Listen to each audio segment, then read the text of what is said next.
Xin chào quý vị khán thính giả. Trong tiết mục Sức khỏe và đời sống của Đại lý Tây Sài Gòn ngày hôm nay, việc đầu tiên tôi muốn nói cho quý vị biết là gần đây có cái dịch gọi là ho gà. Dịch ho gà xảy ra ở quận Cam chúng ta, cho nên vì vậy mà cái vấn đề mà chúng tôi muốn nêu lên cho quý vị biết á, là làm sao để mà tránh không có bị cái đó. Và trong cái thời gian còn lại chúng tôi sẽ nói về những lý do khác mà bị ho không nhất thiết là phải bị ho gà. Xin chào bác sĩ Xuân Tô. Xin chào bác sĩ Trường Sinh, xin chào quý vị khán thính giả của Đài Digital Sài Gòn TV. Cái ho, nói trước hết thì nói về vấn đề ho gà. Có một lần chúng tôi cũng có nói về cái ho gà rồi. Thì cái bệnh ho gà nếu ở người lớn á, thì người ta sẽ ho dai dẳng khoảng chừng 1-2 tháng. Rồi ở Việt Nam mình nói là mình bị ho gà thì mình đi máy bay cái nó hết bị ho, bác sĩ không biết tại sao nữa. Nhưng mà cái mà nguy hiểm là khi cái người lớn mà bị ho gà như vậy đó, mà ở gần một cái em bé dưới 1 tuổi, nhất là em bé mà mới sơ sinh á, mà lây cái con vi trùng đó qua cái ho của mình qua cho con nít á, thì em bé đó nó sẽ bị bệnh ho gà dĩ nhiên. Mà khi nó bệnh, nó ho từng cơn ho và đến khi nó tắt thở luôn. Cái đó rất là nguy hiểm. Cho nên khi một người mẹ mà đang có bầu á, thì chuẩn bị để em bé ra đời đó là bác sĩ phải make sure, phải bảo đảm rằng người mẹ đã được chích bệnh ho gà, và trong những người mà ở trong nhà phải được chích cái bệnh ho gà để khi em bé nó ra đời trong vòng 1 năm đầu tiên của em bé. Tại vì em bé cái sự đề kháng rất là yếu, nếu mà nó bị cái bệnh ho gà nó nguy hiểm lắm. Chứ mấy em bé nó không được chích từ khi mới ra đời, chích luôn cho nó bảo đảm, chứ tại sao phải chờ? Có chích nhưng mà nó chưa tạo đủ cái kháng thể để bảo vệ cho cháu. Thì nó chích lúc 2 tháng nè, 4 tháng nè, 6 tháng, và chích lại lúc 15 tháng, và chích lại lúc 4 tuổi. Thì chích 3 cái đầu đó, trong cái thời gian đó cái sự đề kháng em bé nó chưa tạo đủ cái kháng thể, cho nên nó có thể nó bị ho gà, mà khi nó bị thì nó nặng lắm. Cho nên khi mà 10 đàn bà mà mới sanh ra ở trong có em bé nhỏ trong nhà, làm trong nhà cái người household đó trong nhà phải được chích ho gà, những người lớn phải được chích ho gà. Rồi cái chích ho gà đó nó đi kèm chung với lại nó gọi là phong đòn gánh yết hầu luôn, tức là Tdap. Quý vị phải nhớ chuyện đó. Đó là về bệnh ho. Các trường hợp khác làm cho một người có thể ho mà ho lâu ngày dai dẳng thì là hằng hà sa số lý do. Cái thông thường nhất là bị cảm cúm, mùa lạnh sắp tới đây rồi thì hầu như là ai thế nào cũng bị, có cảm nhẹ, cảm nặng, có ho. Nhưng mà thông thường những cái ho đó nó không có dai dẳng, nó chỉ một thời gian ngắn hạn rồi cái sức đề kháng của mình nó mạnh, nó chống chọi cái con siêu vi trùng, nó loại bỏ ra ngoài cơ thể chúng ta thì chúng ta hết ho. Nhưng mà có những người ta có ho hoài khi mà ho như vậy thì các bác sĩ chúng tôi khi khám bệnh cũng phải hỏi, để có những cái tật xấu, những cái thói quen làm cho chúng ta ho. Đàn ông mà cứ phì phà như vậy thôi thì làm sao không ho được. Hút thuốc lá Thì nó đưa tới lâu ngày nó làm cho sưng cái cuống phổi, và cứ ho hoài ho. Có người ho khạc ra đàm, có người thì không, cứ ho dai dẳng hoài như vậy là tại vì những cái mùi khói nó kích thích những cái trong đồng phổi chúng ta, nó làm cho chúng ta phải ho. Cho nên những người đó khi mà ho như vậy phải cẩn thận, tại vì khi hút thuốc lá mà ho thì coi chừng có phải bị ung thư phổi chưa. Đó là những cái phải đi làm, chứ không thể nào không sao đâu, tôi đừng uống nữa, bớt đi. Nhưng mà hút mà lâu ngày rồi vợ con thì bỏ, mà thuốc thì bỏ không được, thì làm sao mà có thể bớt bệnh được. Thì những trường hợp đó khó không chừng phải đi chụp hình phổi xem coi trong phổi có bị nám, có bị ung thư hay không. Thì hút càng lâu mà càng nhiều thì càng sợ.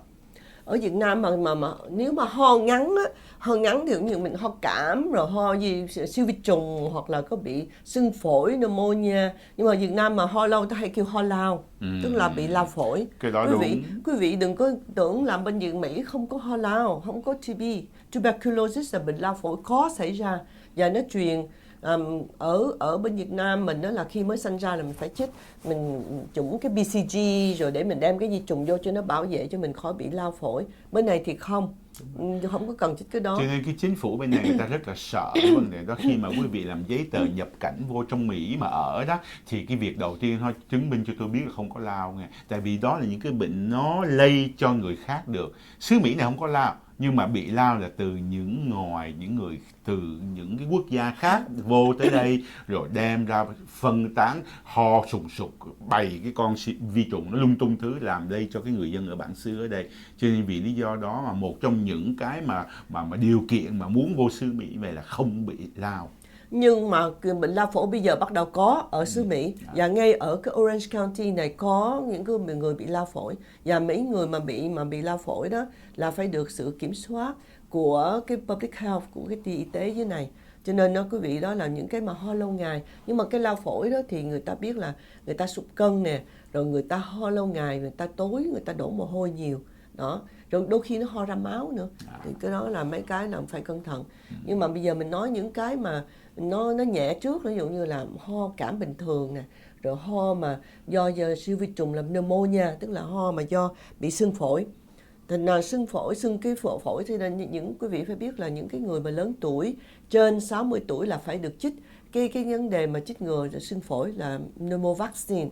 Thành quý vị phải nhớ là cái tuổi đó là mình phải nên đi chích để bảo vệ. Tại khi cái người lớn á, mà bị sưng phổi đó, nhiều khi chữa cũng không có khó, là tức là chữa bằng trụ sinh rồi sẽ bớt. Nhưng mà khi mà cái người ta đã lớn tuổi rồi, dù chữa trụ sinh nữa, nhưng mà phổi người ta sẽ nó yếu, nó bị một cái nó gọi là một cái biến chứng là nó thở không được, và cái người ta có thể chết vì cái bị sưng phổi. Tuy rằng chữa sưng phổi bằng trụ sinh hết cái vi trùng rồi, nhưng mà ta vẫn chết là vì cái phổi nó không có làm việc được nữa khi đã bị sưng phổi, nhất ở người già. Đặc biệt là những người mà có cái căn suyễn đó, khi bị suyễn đó mà bị nhiễm trùng phổi thì nó còn làm cho dễ nặng bệnh hơn nữa. Cho nên vì lý do đó mà khi mà những người mà có suyễn mà xịt thuốc rồi uống thuốc rồi đó, mà thấy có một cái dấu hiệu gì mà của ho mà có hơi chút xíu đàm là phải khám liền, phải không chừng phải cần thuốc trụ sinh để tránh những cái trường hợp mà bị nhiễm trùng phổi nặng hơn. Thì đó, thì giống như bác sĩ Trường Sinh nói là nó có cái vấn đề mà bị ho là do suyễn. Thì cái suyễn thì bây giờ nói về cái suyễn mà ở với con nít, thường con nít đó, có những cái đứa cháu bé nó tới khám bệnh, nó khò khè mà khám thì nghe những cái tiếng động giống như của suyễn, nhưng mà chưa chắc phải là suyễn, tại vì có một số siêu vi trùng nó làm cho bị bronchospasm, tức là co cái cuống phổi lại, nó khò khè như là suyễn vậy đó. Thì chữa thì cũng giống như suyễn nhưng mà không phải là suyễn. Mà nếu mà chữa bớt thì cháu nó tốt, không có sao hết. Nhưng mà nếu mình không có chữa nó, cứ để bị cái khò khe đó hoài, thì về sau nó cũng làm cho cơ thể giống như là bị bệnh suyễn. Cho nên cái bên này có gì ta nói là hồi nhỏ nó bị suyễn sao lớn hết là tại vậy đó. Tại vì ở này đó không phải là suyễn nữa, có thể là chỉ là do những cái siêu vi trùng nó làm cho ho kiểu suyễn thôi. Mà khi mình chữa được thì nó sẽ không có bị suyễn. Sẵn đó có những người ta dị ứng, người ta cũng ho nữa, nhất là ở mấy cái vùng mà đất mà sa mạc mà khô rang gió thổi lung tung thứ, thì những người đó người ta hửi những cái phấn bông nè, rồi những cái bụi bặm nè, cát bụi, và khi nó vào vô trong đó nó làm cho người ta ho, mà cứ ho khan thôi. Mà bữa nào trời lộng gió là ho nhiều, mà trời êm gió thì hết ho, là tại vì người ta nhạy cảm với cái phấn bụi ở ngoài đường. Đó là cái irritant nó làm như vậy. Đó là những cái ho. Rồi có những cái ho lạ lắm, chỉ có ban đêm ngủ thôi ho thôi. Tại sao kỳ vậy? Thì cái bệnh lao thì nó ho ban đêm mà nó đổ mồ hôi, nhưng mà nó sụt cân khi ho ra máu. Nhưng có những cái bệnh ho mà chỉ ban đêm ho thôi, là cái lý do đó. Thường là cái này là bác sĩ Trường Sinh rành lắm. Đó là do cái nước ở trong cái bao tử nó chạy ngược lên và nó làm cho mình ho. Đúng khi vậy. Mình không có biết, cái người nằm cái bên mới thấy mình ho hoài. Tại sao ho ban đêm ho hoài? Là tại cái nước trong bao tử chạy ngược lên. Cái bệnh mà trào ngược chất chua nó dễ đó. Cứ tưởng tượng cái bao tử mình giống như cái chai vậy đó. Đây là cái chai, tôi đổ nước vô rồi tôi cứ dựng cái chai, cứ ngồi hoài thì không bao giờ ho, thì có bao giờ nước mà đi ngược đâu.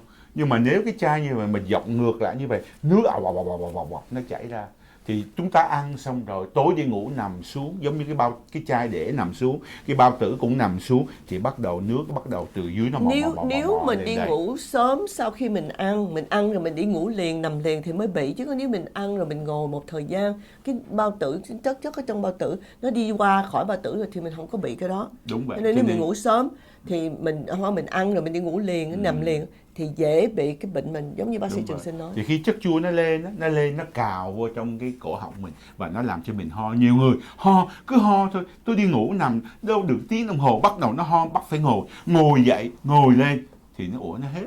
Hay là tôi cho thêm 2-3 cái gối sau lưng thì nó cũng hết. Mà tại sao tôi nằm xuống nó bị, là tại vì nhớ cái chai lật ngược lại như vậy thì là nước nó chạy ngược lên. Là cho nên vì vậy mà những người nào mà bị, chúng tôi định bệnh là bị ở chua mà chất chua nó dội ngược lên thì bao giờ cũng đề nghị ăn trễ là sai. phải ăn sớm, ăn xong rồi 3-4 tiếng đồng hồ ngồi như vậy nè, đọc sách báo, xem cái gì, rồi xem Phải đi TV, qua đi lại chứ lại. dễ tiêu là Đó. vậy đó. Chứ đã có những người ta cũng công ăn chuyện làm, tối 9 giờ mới về tới nhà, 10 giờ mới bắt đầu ăn xong rồi đi ngủ liền để ngày mai còn sáng, ngày mai ra mở cửa tiệm nữa, rồi cứ nằm xuống hết năm này qua tháng nọ, là người nào cũng phải bị ho. Lý do là tại vì cái chất chuối nó dội ngược lên. Cho Chính nên vì nếu vậy, mà gì không ăn chuyện làm vậy thì phải ăn ít lại. đúng, Đừng có ăn những cái chất dầu mỡ nhiều, bữa tối ăn súp thôi. đúng Đó, rồi, rồi mình ăn nhẹ bữa tối cho đỡ cái bị nước trào ra. đúng vậy. Ngoài ra nó có những cái bệnh mà khi con nít nó hay bị tối là ho, là vì nó viêm cái xoang mũi, cái nước ở trong cái xoang mũi Xoang nó mũi rớt ở đây. trong cái cổ, nó rớt cổ cái nó kích thích nó làm cho ho. Thành ra ho đó không phải là chỉ có ho thường thôi. Khi đi khám, người bác sĩ phải hỏi nhiều và phải khám và mới định được bệnh và phải chữa đúng cái bệnh thì cái ho nó mới bớt. Đúng Chứ không vậy. phải là chỉ uống thuốc ho là bớt thôi. Đúng rồi.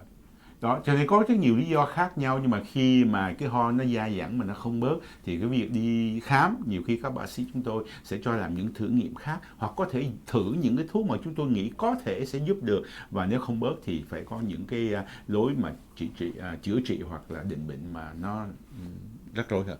Xin cảm ơn quý vị đã theo dõi chương trình. Xin chúc quý vị một đêm an lành. Xin chào quý vị khán giả và chào bác sĩ Trần Sinh. Xin chào quý vị khán giả, họ quá rồi.